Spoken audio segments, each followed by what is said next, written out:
Hello everyone, I'm Captain Logan, and today I'm going to tell you how I felt about Disney's Aladdin. Or not the old Disney's Aladdin, but this one, the live-action remake. Because we got to remake all the Disney classic animated movies, because it's safer than making new original things. And we have to try to cram as many of them as humanly possible into 2019. This is now the second of these. I didn't see Dumbo. I was curious about that movie, but I didn't end up going in the theater, so I will look at that when it comes out on video, and I might do a belated how we felt about on that. Pardon me. This is also a belated how we felt about, because this movie's been out a couple weeks, and I actually saw it already a week ago.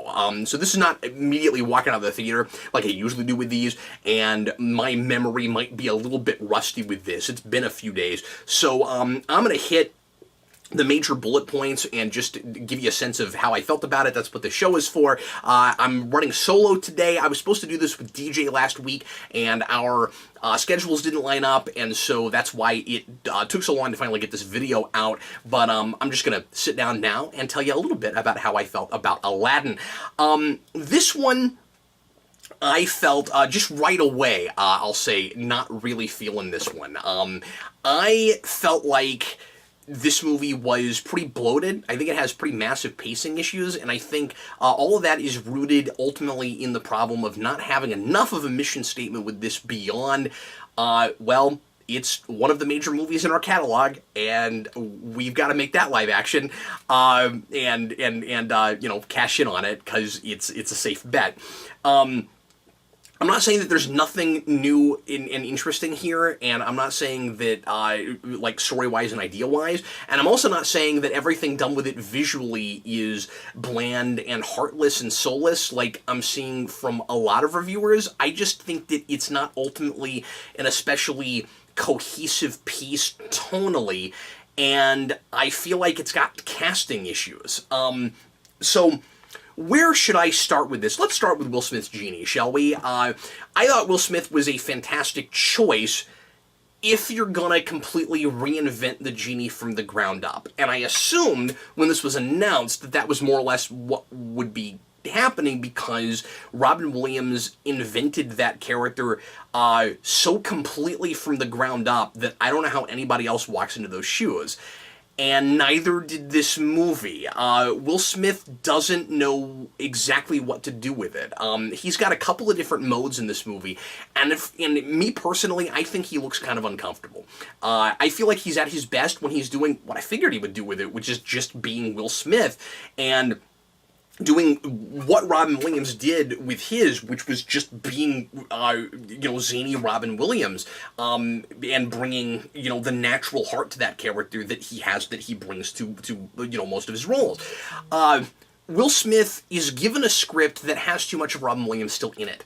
So my complaint with him is not him, because I don't know what he's expected to do with those lines. I would have done what Beauty and the Beast does, which is occasionally, except all over, like, that movie took some songs and changed, even in the songs, changed around some of the lines and things. I would have done that completely with this. I'm not saying, like, his initial Genie song should have been a completely new song. I think most of the lines should have been different, because they don't sound right coming from Will Smith. They sound like things that Robin Williams wrote, and or that he came up with while he was improvising. And like I said, Will Smith's at his best when he's allowed to just do his thing, and he's able to do that in scenes where he has brand new dialogue. But part of the problem is it's not a great script, and it relies heavily on awkward comedy. And I think a lot of those scenes go on too long, and I don't think they're especially funny. I also don't think he has a lot of chemistry with the lead, and I don't think Naomi Scott does either. I think their Aladdin is a good choice on paper, and I like some of the stuff he does, but I don't feel like he clicks with anybody. It seems like he got the role because he's got this, like, pensive, like, 40-yard stare. Like, he's able to be He's got, like, teen angst thing down. Like, if you made a CW Aladdin show, he would be the guy. But he's also supposed to be really charismatic, and there are scenes where he does that okay, but they feel like too, like with the Genie, where he's got his Will Smith mode and his trepidatious pseudo Robin Williams mode. Aladdin's got his like kind of teen drama mode, and then his like fun bubbly street rat mode, and those might be able to fit okay in the same character and jump back and forth, but it didn't for me, and I think that's part of why he's not really clicking with anybody. And again, I don't blame that actor entirely. I don't have his name right in front of me. I don't blame that actor entirely. I think more of it is the material that he's given, and that the script itself, and maybe even the director, don't have a completely consistent idea about what they want their Aladdin to look like, both the movie and the character. But anyway, getting back to the Genie for a second, the CG is baffling to me. It is exactly what it looked like in the trailer, so at least there was no false advertising there, although I had hoped that some of that was just early CG and it wasn't finished yet, and it looks like it was done. Like the script and the story itself, it's inconsistent. Sometimes it looks fine, and sometimes it has massive uncanny valley. And sometimes I say that, and people say, well, Cap, like, how else would you do it? We're doing the best we can. There's going to be a little bit of uncanny valley right now. We're not there yet. We have to keep trying these things so that we eventually get the CG to a place where you can't tell the difference between a real person's face and a CG character's face. And okay, fine, but in this particular instance, did it need to be CG at all? The only reason that we're mocapping this is because he's a large character. We've been doing giants in film going all the way back, you know? Like Harryhausen could have done this. All you have to do is superimpose it on what's there already, shoot it on green screen, and then integrate it with the... I don't know why it has to be CG. I get that that like the blue magic stuff underneath him's got to be CG, whatever, that looks fine, I don't have a problem with that. It's that when I look at his face, sometimes it looks like a real face, and sometimes it doesn't, and there's no reason, and very often it's in a shot where there's nothing else around him, where it's not even giant, you know, Genie and with Aladdin down here, it's just his face, and yet we still feel the need to make it a completely CG creation. I don't understand that. And it just takes me out every time. As soon as he gets to just look like a person, of course, it's fine. And his regular Will Smith Genie look, apart from the blue, looks great. And, you know, I praised it really hard before the movie came out, before the trailers came out, when we got that Entertainment Weekly cover that showed him, and I was like, oh, cool, this movie's going to go its own way. Like, you know, Jasmine looks like Jasmine from the movie, and Aladdin looks like Aladdin, but the Genie, they're going to go their own way because that is a zany, one-of-a-kind Robin Williams performance, and also... I don't know if you can really make the blue thing look great. And then they try to have their cake and eat it too and do both. And it's just really unfortunate because I get taken out every time we go back to the blue. And also, it just doesn't feel like Will Smith's performance isn't selling it for me. Like I said, I think he looks really uncomfortable and isn't totally sure what to do with it. The best number in the entire movie, the best musical number, I think, is the Prince Ali song. And when he gets into his hip-hop and they integrate that with the original...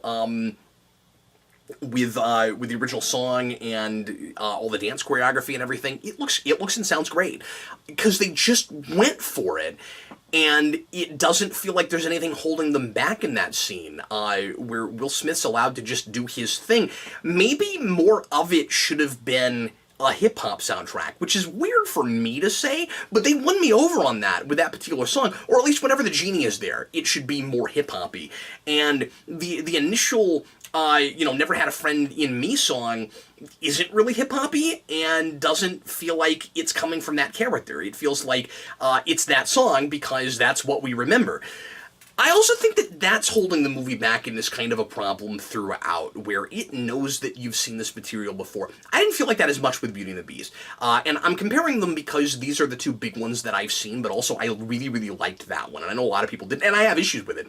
But overall, I liked that one a lot, and I felt like it was a movie, and it was an adaptation of the original film, as opposed to being kind of a weird live-action representation of it, if you get my meaning, the difference between those two things. I feel like a kid could walk into Beauty and the Beast and be won over by that material and really enjoy it. And I feel like Aladdin, you have to have seen the original material to really appreciate it. There are some new story ideas that try to... I mean, I feel like it's bloated. I feel like it's pretty padded. But there are some ideas, like giving Jasmine and her father their pasts and motivation about the death of her mother, and that makes the Sultan a completely different character, which is kind of interesting, and it has a lot to do with Jasmine's new motivations. So now she's not just like yearning for adventure and wanting to not be controlled by tradition and by her father, but she wants to fix all the problems in the kingdom, and even though the law doesn't allow her to be the Sultan, she really wants that because she thinks that it is her responsibility as nobility, and her father is bent and broken and has given up completely. And so I think that's, of course... I mean, it's pretty clearly that's partially done to try to make her more of a strong female character and to appeal to a contemporary audience. And there are places where that's laid on a little thick, but that idea, I think, is really good. I still feel like this is mostly, or at least it's playing to me like it's for an audience that is already familiar with this material, so that instead of changing things and adding things to kind of fill it out as opposed to pad it out for a contemporary audience and for an adult audience, it ends up watching like it wants to impress and surprise you with the things that it changed. And you would only know those things that changed if you had seen the movie. Now, the original movie, not having, not being a person that is not familiar with the original movie, I don't actually know if it watches that way. But that's kind of, it felt like the audience... It felt like it was for me before it was for my kids. Like I had to... I'm glad that I showed this to my kids, because that ended up feeling like a prerequisite. And my son, by the way, Jason, he's 9. He didn't like this movie at all. And I don't know if he would have liked it better if he didn't see the original, but he really liked the original, and this just changed too much for him and was too long, and he had a lot of the same problems I did with it. One of his big complaints, which is my biggest complaint also, is that Jafar is just no fun, and we have taken away his brand of mania and his joy in just being evil, and now he feels like a real generic villain, and he's over the top in the wrong way, and that's really unfortunate. That's sad. He was my favorite Disney movie, and he is... really lobotomized, I think. Really genericified. And also has one of the weakest, most, like, bad David S. Goyer type lines. I would say that because Goyer can write well, but there was a line that felt like it was right out of... a not good David Goyer movie, where I couldn't even believe that this was in this movie, where we're in the Cave of Wonders, and it's the part where Aladdin is trying to get out, and he's trying to get Jafar to help him, and he says, give me a hand, and Jafar says, cannot believe this was written in the script. How about a foot? And he kicks him. And I was like, that was the place where the movie really started to lose me. And that's not the last time that that kind of cringe-inducing dialogue is in the movie. And I just couldn't even believe it. I was shaking my head. I was like, really? How about a foot? All right. Anyway, the soundtrack is kind of all over the place. Like I said, I think Prince Ali is the best song in the movie. I like the way Arabian Nights is handled okay at the beginning. I'll give it that. It's fine. It telegraphs the ending, which I don't love, because I called it. I mean, one of the biggest changes that's made in the movie is how the Genie is released from bondage is handled at the end of the movie, and it's telegraphed. Like, right at the beginning, it's pretty clear what it is. Will Smith seems to be playing a different character at the very beginning of the film that serves as a framing device for the film, and I assumed he was not a different character. I assumed that he was the genie, and minor spoiler, but I was right, and that telegraphs the ending. So I don't know if I would have done it that way, but it was kind of fun to open the movie in a completely different way, and I want to read something into the water into sand transition, but I don't know if it's really doing anything with that at all. And then, over Arabian Nights, you see pretty much all the iconography that you're familiar with in that movie, which seems to be designed to appeal to your nostalgia for the original and win you over real quick. And it also serves to bypass a lot of the initial exposition of the film because it knows you already know it. So it's like, well, we don't need that conversation with Jasmine and the Sultan and her father because you already know what that is. So we're gonna see her in the palace while we pan over the city, but we're not actually going to do that exchange, and then we're going to meet her in the marketplace, and we're going to see the Cave of Wonders, but we're not going to actually get there. We're just going to see it in the background, and we just kind of throw all this stuff at you real quick, and I wasn't sure how I felt about that right away, because like I said, that's not the only reason I'm saying that it feels like it's just for an initiated audience already, but it sets the stage for that. But then I was thinking, well, maybe that's really economical, though. Like, do you actually really need all of that, even if you've never seen the movie before? Maybe not. And then scenes started going on so long with a lot of awkward humor and a lot of kind of unnecessary exposition, I was finding myself thinking, like, okay, so, like, we shot past the first 10 minutes of the original real quick, only to sit on scenes forever and make the movie as long as humanly possible. It's long. Like, I was looking at my watch pretty hard by the middle of the film, and some of that is just because the original is such a nice, neat, tidy piece. Like, it uses every second, every inch of its real estate, and this does not. It feels like it's trying to kind of lavish in an atmosphere, but I don't feel like the atmosphere is ever totally comes together, so that's part of why it's not working for me, but I also just think overall it's kind of a weak script. A lot of the newly added stuff. I think the initial meeting with Aladdin and Genie is real awkward and just kind of poorly done. In the original, he just pops out and kind of starts singing, and in this they have a whole lot of dialogue that's kind of meant just to make Aladdin look kind of dumb, and then he has his song, and it's a little awkward, and then the way it plays the whole you duped me. From the genie's perspective, you dupe me into getting you out of the cave without a wish thing, is weird, and the addition of the you have to rub the lamp while you're doing a wish thing. Maybe that's in like the original tale, and that's why it's added in this, because Beauty and the Beast did a lot of that too, where it would go back to the original story and it would add some things that weren't in the Disney movie, and maybe that's what that whole thing's supposed to be, but like he didn't really dupe him, and then like he didn't he wasn't resourceful or he didn't use his ingenuity or anything. It was kind of just Genie being an idiot. He didn't really get tricked or anything, even though they sort of play it that way. And then there's also this is an aside. There's a weird. I'm getting into kind of spoiler territory now, but the movie's been out a couple weeks and these are not big spoilers. There's a part in the film where we make a big deal out of how the genie has to be given a wish before he can lift a finger to help Aladdin. But then earlier there's a loophole about that. It's not even really a loophole. The original does this too, but it's explained and I know what's going on. And in the movie, in this movie, excuse me, there's the scene where he's like, where the genie's like, well, no, I just really want to help you, so I'm going to do this thing. And then later, it's the drowning scene. He needs Aladdin to make a wish. I don't understand that. I don't understand why.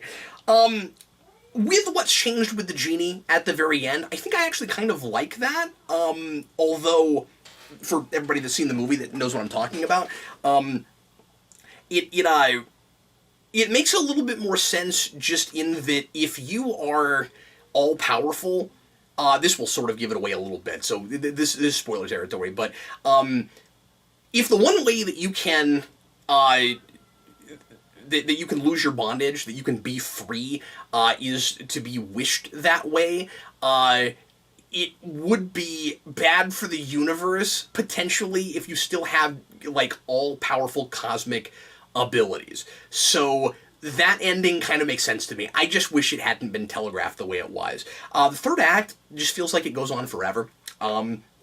Like, when Jafar gets the genie lamp, like, I figured the movie would be over in about 10 minutes, but it just keeps going. And a lot of what's added feels really unnecessary and, again, kind of padded. Like, I guess that's the word of the day, but it really feels that way to me. And then Jasmine has 2 extra songs, and they're both awful. Well, they're both awful for the film. The first song is just straight up bad. It's just not a good song. The nice thing is, it is, if memory serves, only 1 verse and no chorus. It only goes on for about 50 seconds to a minute, so that's a mercy, so that's nice. It's not like the added Beast song at the end of Beauty and the Beast, which is really bad and keeps going. But then, all of a sudden, toward the end of the movie, Jafar gets his sorcerer powers, right? And he sends her out of the room with some guards, and he's like, "You're gonna go to the dungeon," or whatever it is, where, she's in trouble, she's in bad shape. And then she gets a power ballad number, but like a pop ballad, where the whole movie just suddenly degenerates into a pop video. And it's all happening in her mind, and it's the most intrusive thing I've seen in a long time, and it's really funny. I'm not going to say it's not entertaining, but not in the way that they expected it to be. And it just it's like this, it's like this kind of like woman power song, and it's like they forced it in, hoping that it would be the next big, like, Frozen song, like the next song that all the little girls would be running around singing all the time. And the difference between it and Let It Go is that there's a lead up to Let It Go, and it feels like it belongs in that movie, and it's not. I mean, I'm sick of that song, but inside of that film, it's a fine song, and it doesn't feel anachronistic with the rest of the music of the movie. This does. This is out of nowhere and hilarious, and I gotta give it to Naomi Scott. I mean, she gives it her all, but that's part of what makes it so funny. She sells it really hard. And it shouldn't be there. And I thought it was hilarious. It feels like a song that, like, was really popular on the radio, and they just grabbed it and put it in the movie because it was popular. It's not that, but that's what it feels like. That's that speechless song, about how like she won't be there's this whole you should be seen not heard motif with her that's real obvious and on the nose, and I was a little surprised that it came right out and said it in those words. And it does, and then there's a whole song about it that's just shot like a music video, and it's very intrusive and hysterical. In some ways, it's my favorite part, but not in the way that it's supposed to be. Anyway, I like her a lot. I mean, apart from that scene, but I don't know what else she was supposed to do with that. She did her job in that scene. Naomi Scott is perfect casting. She's my favorite casting in the movie. I think she is the spitting image of that original character. I think she embodies that really well. I think she brings new dimensions to it. She is my favorite part. Best thing, worst thing. Naomi Scott is the best thing. Jafar is the worst thing. And she does everything she can with this version of Aladdin. And to be fair, he does too. It's just, I think he is, in some places, dumbed down a little bit. And also, he's made unnecessarily unsympathetic toward the end, where we've got to, much more so than the animated feature did, we've got to make it seem like he's being kind of corrupted by the power, and I feel like that, of the genie, and I feel like that just kind of comes out of nowhere. Jasmine is also dumbed down to some degree in not figuring out that he's Prince Ali any faster than she does. In the animated film, it's kind of right away because it's so obvious, and in this, it's a little bit more ambiguous about it, but at the end of the day, it seems like it did take her a lot longer than it did in the original, and I questioned that.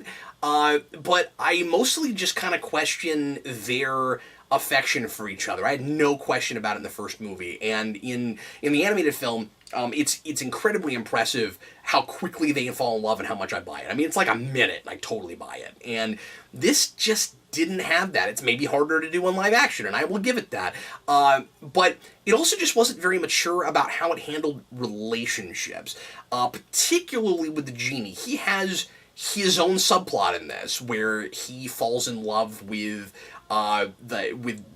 Jasmine's handmaiden, and their interest in each other is completely superficial, and it plays all the relationships the same, where the men have to be bumbling idiots who don't know how to talk to women, and the women have to fall for them just because they're attractive.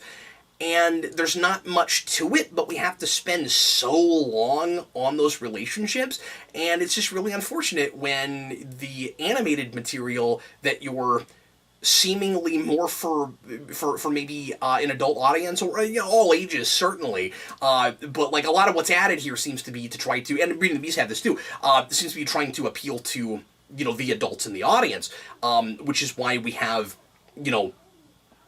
discussion about wars with other kingdoms, and we didn't do that in the original. I mean, I appreciate that. I appreciate the politics in this, and that we even try to go there.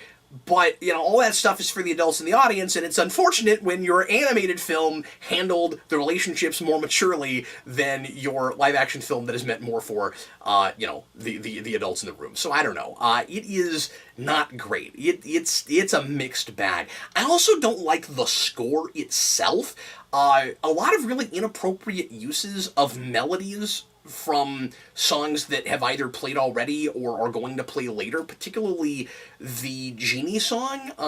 I get what it's trying to do, it just doesn't really work. Like, toward the end, when, spoiler alert, if you've never seen the original, but Jafar is going to get superpowers, and when he gets his powers, let me also say, the way that's handled is better than the original. I should give it that too. That when he asks for unlimited power, this is a spoiler. I don't think it's a big deal. But again, it's been 2 weeks. When he asks for unlimited power, he doesn't ask to be a genie. That's Will Smith's idea. That's the genie's idea. I think that's smarter, because in the animated movie I always thought, well, don't you know what genies do? Like, don't you realize that if you ask to be a genie, you're going to be imprisoned in a lamp? Like that didn't occur to you? This also thought that was a problem, like I did, and fixed it, and I like that. That's nice. But the score takes the big bombastic jazz melody of the genie's initial "You Ain't Never Had a Friend Like Me" song and tries to make it ominous, and it just doesn't work.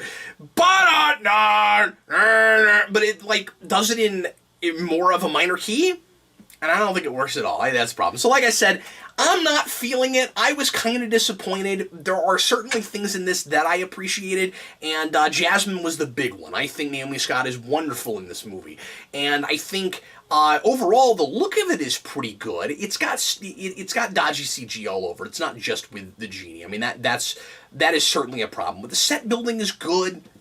Costuming is fine.